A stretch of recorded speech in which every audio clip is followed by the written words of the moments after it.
Calves support the ankles on the way down. If this is weak, that happens. So your calves don't really give you the power. I love this tip, and she's right on about the calves. So I know the perfect exercise to help you strengthen this part of your calf to make your landings better. Hey dancers, my name's Allie Christensen. I'm a dance movement specialist, and basically I work with dancers around the world, beginner to advanced, kids and adults, to help you understand your strength and mobility, as well as better knowledge to use your technique inside of the studio. Now, I have the incredible honor of working with one of our favorites, Kathryn Morgan, and we thought it would be fun for me to jump in and use some of her best tips for your classwork and pair it with an exercise that's gonna make that tip so much easier. So let's take a look. Calf strength is for your landings. Power from the tush, follow through on the feet, landings are in the calves. What I want you to do this time is we're gonna keep all our weight here. You're not gonna rock back. This is the hard one, ready? This is a lot And harder. stay front, still point your toe. Do you feel how it's like you're jumping? Calves support the ankles on the way down. If this is weak, that happens. So your calves don't really give you the power. I love this tip, and she's right on about the calves. So I know the perfect exercise to help you strengthen this part of your calf to make your landings better. I love the way Kathryn had us practicing that roll through the foot and then showing how when we keep our weight over, there's that push and you can feel that your calf has to work on the way down. She was absolutely right. There is a very specific calf muscle that is part of that landing that is so important and often not very strong in dancers. Before we get into the exercise though, I want to point out that Kathryn was saying, it's nice if you can jump high, but the landing is what matters. And I couldn't agree more. There's an analogy that I like to use.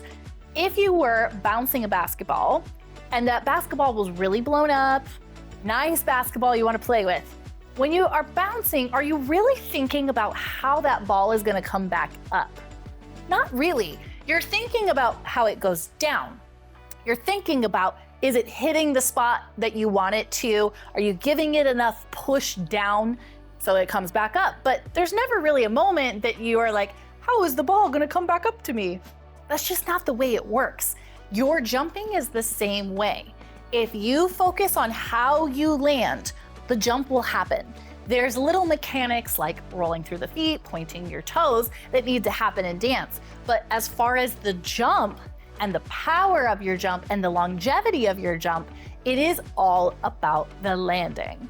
This little calf muscle is called the soleus, and it's deep inside of your calf. You can't touch it from the outside. It takes a specific type of calf raise to get into this muscle group, but the soleus is in charge of the deceleration of the knee and body as our knee bends or as you come down from a jump.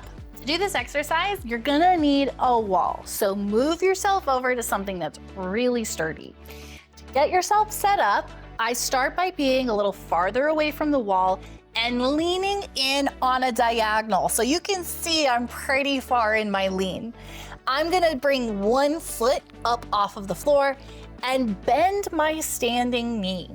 When I bend, my heel naturally pops up off the floor. I'm not lifting it, but because of the angle I'm at, my heel is no longer touching the floor.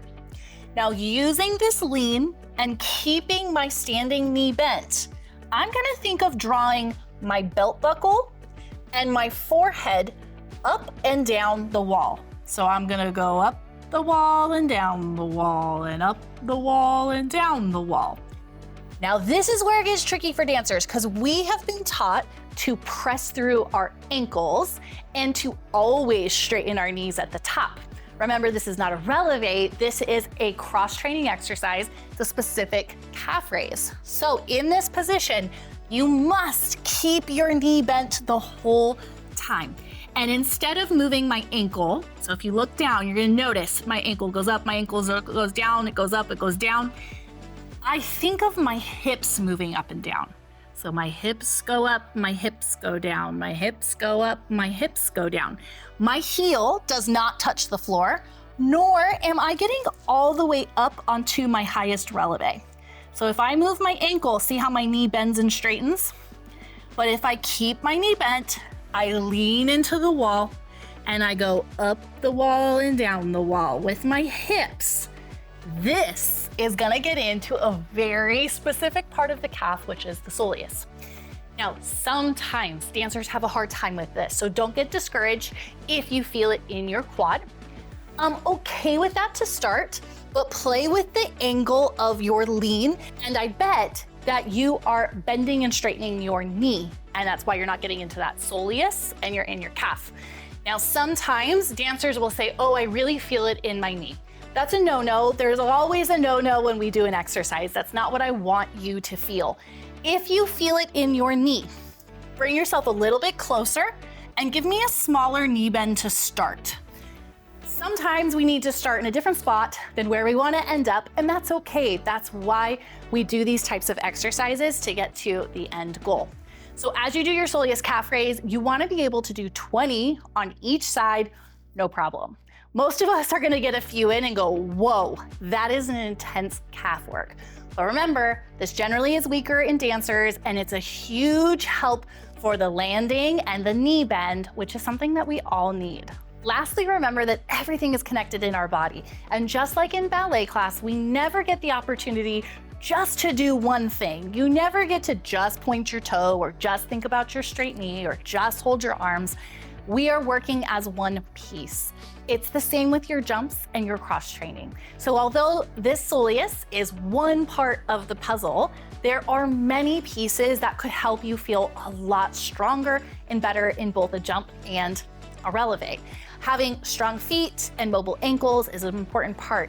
Having the hip stability that makes our knees and low back feel healthy is vital. The core support makes the hips work. The core support holds the shoulder girdle. Even how our neck moves can translate into what our feet and knees feel down on the floor. So everything's connected, and when you get a well-rounded cross-training routine that works on all these different elements, not only does training get easier and fun, you see really nice, quicker results in your technique, which is our goal as cross trainers. If you're ready for some other exercises or things that are gonna help your technique feel so much easier inside the studio, scroll down below, follow me at Align Fitness by Allie, where I have things releasing all the time to help your technique get better in the studio in a way that gives your body a healthy base and lets you thrive inside of the studio. If Kathryn and my tips were helpful, send them to your dancing bestie. They deserve it. And if you want to have more help, more tips, go down below, follow me at Align Fitness by Allie on YouTube, Instagram, and I have so many resources at dancerstrongprograms.com. These are all designed to help you cross-train in the most effective and safe way to see the results that you desire in the studio.